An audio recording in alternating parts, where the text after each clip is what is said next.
Welcome to Vegas Live with Ninon. I'm Ninon, your host, and we have a very, very exciting day today. We have a new camera. It's a great big camera, and it's got all these things attached to it. And of course, we have Steve Sebo, who is actually handling the whole thing. He is my producer, so it's very exciting. We're all getting upgrades, which is all what we absolutely love. I have Derryck Lawrence with me. Derryck Lawrence has many voices, so this is the man with many voices in Vegas, which there's a lot of voices in Vegas to what do you call them? Mimic them? Tribute artist. Tribute artist. So do you do the tribute artisting to singing or comedy or above all? Mostly singing. Mostly singing. Yes. How long have you been in? How are you, Derryck? Are you good? I'm great. I'm great. Good? How you doing? I'm doing great. Well, I'm all excited because we've got this new camera and everything. And of course, we're here at the Peppermill, which is fabulous. Right, and I'm doing great to be here in Vegas. So you go. So how long have you been in Vegas? Or you come in and out? Well, I come in and out. I've been here. I've been performing here since '85. I started performing in this area. Wow, what were you, 3 years old? No, I'm very young. I wish I was 3 years old. And so I came out of Billings, Montana. That's where I started my career. A lot of people, it's like, what you doing in Montana? But I started playing college football. Well, that's because where your family lived and everything, I assume. No, most of my family was from Indianapolis. Oh, but, so you moved there? Yeah, with my uncle. He was a district manager of UPS, and they transferred him to Montana. And you were living with him? No, right. So yes. I went to Montana, went to college, and I decided to stay because I loved it up there. I've never been, I've never seen the mountains. I've never seen Indians. So that was all exciting for you. I had never heard reggae music. So it was really? Yeah, everything was new for me. So I was like, wow. Fabulous. And then from there, I eased into the Las Vegas scene. Now, were you already singing then, or sort of doing tributes then? Well, I had been singing with my family and doing gospel, and I had thought I was going to be a football star. That was my dream. It's a little different. Yeah, different path. After having 4 knee surgeries, I was like, well, I really don't feel like working for nobody. I don't want to get up in the mornings, and it's too early. So I was like, I got to figure something out. I've been singing for my life. And from that point on, I just went on and tried. So you've been singing for your supper? I've been singing for 20, maybe 25 years for a living. 25 years. Yeah. And you've been very successful, obviously. Yes, thank God, luckily. Yeah, thank God. Well, that's only because of you. What made you successful? What did you do that was different to a lot of others? Because there's a lot of people out there that don't succeed. What I can really say is the main reason why I think I'm successful is because I took the time to learn more than one style of music. I also play percussions. I'm a hand percussionist, and I've been playing percussion since '85. So I'm a great Kuumba player. Yeah. So, and I've mastered the style of reggae. I do classic rock. I do motown tribute. So you've actually got a lot of genres that you can actually put out there that makes you different. So if somebody wants this particular music or that music, you're able to play it, or you can do all of them. Yes, at one show. At one show. And see, that kept me where I could go to any area and I walk in the room, I look at the audience, and I could say, well, I know what to play for right, them. That's the classic rock, that's a reggae group, that's R&B, okay, that's Motown. So now I know what to do. Know where to go and what to do. And a lot of artists don't do that, and they get to the point there where, wow, I'm stuck here, and if you can't travel, I don't think entertainment is really a good thing unless you got to. Well, you've been in it a long time. So, what have you seen the difference between when you first started out and the difference now? Because it is different. Well, I can tell one thing that's still the same. And still music. And no, that musicians are still making $150. When the first time I got paid in '85, it was $150. Clubs still want to offer you today $150 for the night. 22 years later. I don't think that's very good, and the reason I don't think that's very good, cost of living has gone up. But the cost of living doesn't go up for musicians. Even if we got 25 cents every year, it would be more than $150 a night. Yes, but it hasn't. Still, I mean. Well, what's the reasoning? Daytona. What's the reasoning? Well, because they figure a lot of people look at music as a hobby. Do they look at we look at it as an entertainment thing coming into an event we're having, but is it kind of a secondary event to them, not to you, right? But to them, it's like, oh, well, we've got all this going, we've got to have some music. Yes, like that's what it is. That's what it is. It's like, isn't that sad? Instead of having, and they got the jukebox going, but they want to have you in the corner, put you in the corner, then you tell them, I'm a solo artist, but I'm a solo artist and I use keyboards, congas, I got 2 microphones, so I can't have a small setup. So are you only you doing it all though? I have a band also. But you have a band as well. But mostly I've been successful. Do people prefer to have a band there, or do they like you to come as a single artist? That's where it gets tricky. Because you've got to pay the band. Right. you can't do $150 and a 4-piece band. Come on. And then some of them look at this, well, you don't have a band. No, so I can you're see doing that. karaoke. Yes. Well, no, I am the band. You are the band. Right. And then a lot of people they want to hire me, they want to give me $300 for the solo, but then when I offer the band goes, oh, Mr. 300 wants to give us 100, and now they want 3, so that's like $900 for just 3 pieces. And then you don't get the booking. I don't get the booking. You don't get the booking. So that's why. So you've got to dice yourself between the booking and the people you have there. Correct. So if they pay you a certain amount, you know that in your band you can only have maybe one other or 2 others. Right. It depends what they pay you. That's fair, but I think, and I have noticed that and I feel that the people in the music industry get very, they don't get paid much. Right, no, I mean, it's still the same way. Especially in this town. But I would rather be an artist at the age I am now, coming up, than an artist that's already out there established, and he's on his way down trying to get booked. Trying to get bookings. And offer him 150, okay. See what he says. You're talking about bookings. How do you get bookings? How do you manage it? Do you have different social agents? media? Well, I just got an agent. That's one of the reasons why I'm here in Vegas. After all these years, I finally got So who's your agent? I'm going to be signing with Next Level Management here in Las Vegas. Next Level Management. Next Level Management. Next Level Management and here in Las Vegas. Experienced, and this is the first time you've had an agent, or? I've never had an agent. So you got all the work yourself. I've been wearing 5 or 6 hats. I'm just now being able to be the artist I really want to be, because I've been a booking agent. So it's not too late, because you've been in it a long time. Yes. So you talk about the 80s, right? Right. So we're 80s, and we're now what? We're nearly in 2020. So that's a long time. And I feel like I'm better than I was then now. And you feel, but he also feels he's just made it.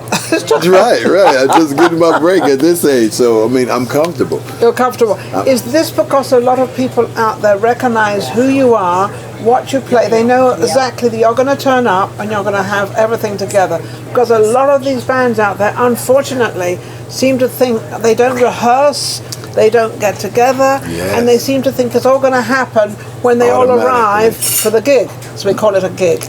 Right. It's called a gig. Right. They don't understand that, the gig. The gig, yeah. They don't know. So, but you're prepared. Well, you should be after 40 years. Well, see, that's the reason why I go solo, because it's like I don't have to deal with all the attitudes, all the people not showing up.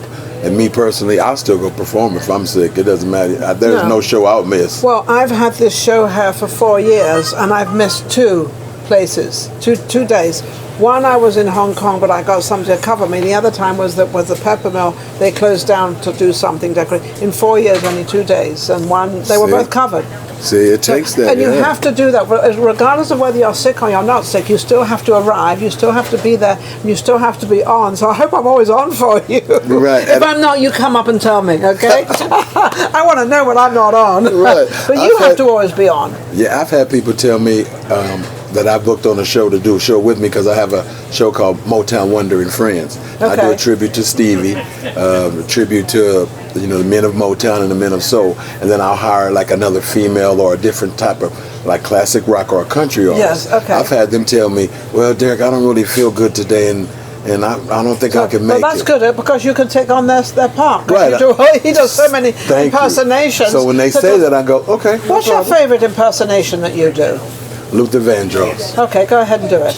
On the spot. I'm telling him on the spot. I want to tell you, baby, the changes I've been going through. Missing you. Oh. See? I like that. Do it on the spot, because that's what you're supposed to do. That's right. I mean, you can walk into a room, and there can be some agents there. I want to book that guy. And can you give me something? You've got to do it. Right there on the spot. Yeah. Right there on the spot, you've got to do it. So you have a wife, you have children, or did you avoid all that? Well, I think you avoided it all. It seems like a little hesitation here. At this time, I am single. Oh, this time, so you have been married. Yes, I've been married. Through that. I've been through that, and as I say, we've all done our penance. My career's been pretty rough. A lot of us said you haven't made it soon enough, so I don't feel like hanging in anymore. No. I've had that several times. Yes, I've been told that several times. Why? You're taking too long.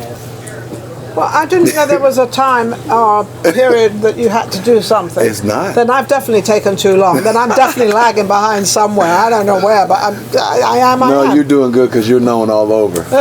You're known all over. Do people know me? Yeah. You're known in Florida. You're known everywhere. I'm known in Florida. Where else? This is getting exciting. All right, hello, Floridians. Floridians know you for sure. Yes. Yeah. Oh, I love you all. To the world. To the world. You can't leave out the world. Can't leave the world out, because without internet, which is all the social media places and everything else, that's been a big help. You have to be. Has that helped you? Because that's new to you. Yes. Because I know from where he started, they had none of that. No, we had fax, emails. I mean, we didn't have emails. We had to send the packages out. Yes, and we have to make sure we made the phone call from the house before we got there, because there was no phone unless you want to stop en route to a phone box. Right. You couldn't make a phone call. I remember. Was it easier then? I remember sending my promo package out on a VHS.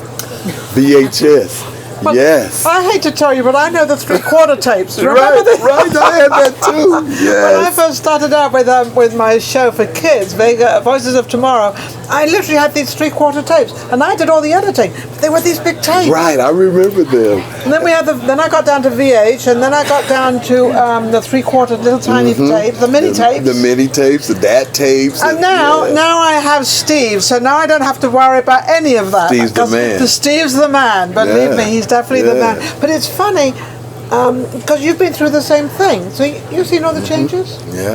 Do you like it where it is now?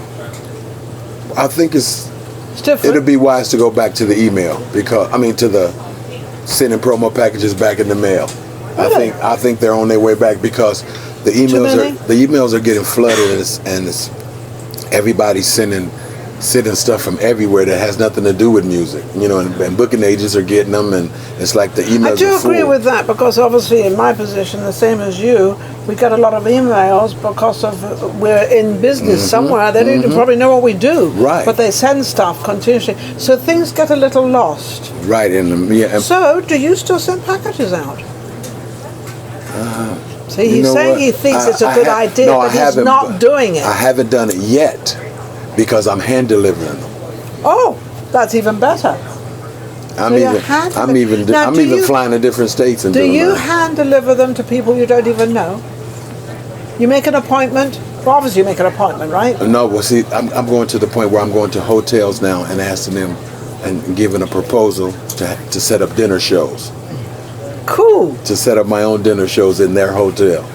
Cool. Instead of asking them to book me, it's like, you're awakening them, right, to get something going, so they like you, and if it increases the audience, it increases their bottom line, because that's what it is. Right. There's always a bottom line, Always. My husband, he was sold real estate. He was a private investor.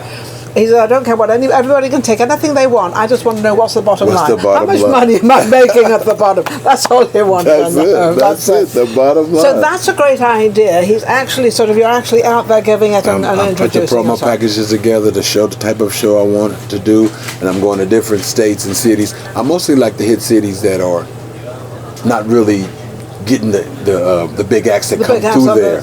Something different. They're hungry for that. They need you. I noticed that. So where can people reach you? Because it's your new agency now. Cool. Right. This is cool. You can contact me through Next Level Management here in Las Vegas. Since I'm new, I don't really have the information right offhand, but I'm sure if you look up Anthony's Next Level Management and Booking Entertainment, you can find out all the information there. If you need to reach me, you can reach me at motownwonder.com. or DerryckLawrence@gmail.com. Incredible entertainer. You have to book him. You have to see him. Are you performing anywhere in town? Oh, I'm performing this Thursday. Come to think about it, this Thursday I'm having a sign-in party and my birthday party. Oh.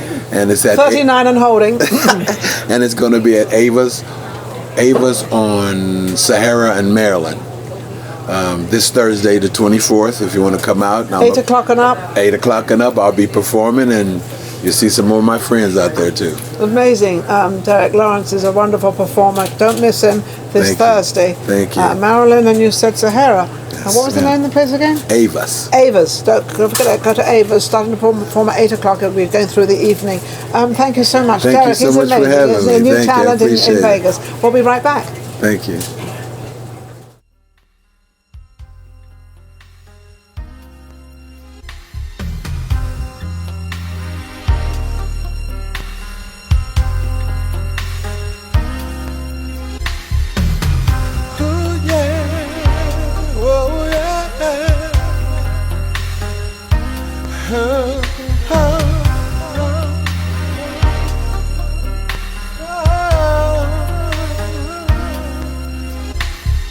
Try to be gentle is what you're telling me. Kiss on it softly like a girl with a headache. So I'll proceed to kiss you from head to toe. And do those things so you will never wanna let me go. I know the way you feel. You're scared 'cause it's your first time.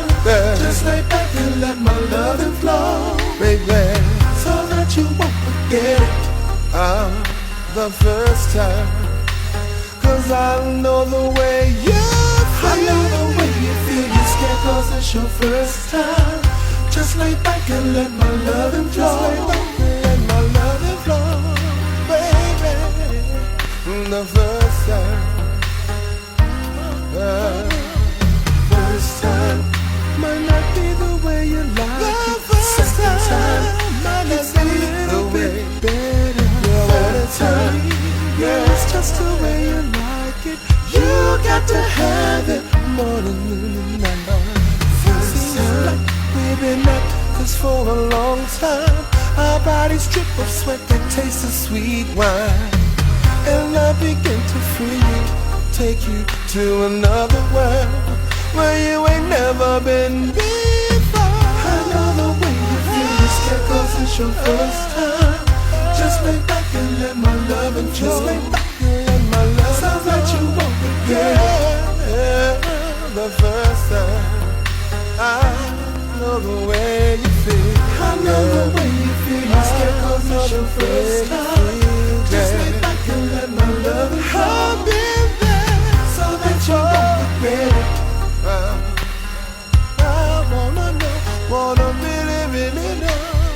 First time might not be the way you like it. Second time, it's a little bit just better. Third time, now it's just the way you like it. You got to have it more than me. First time.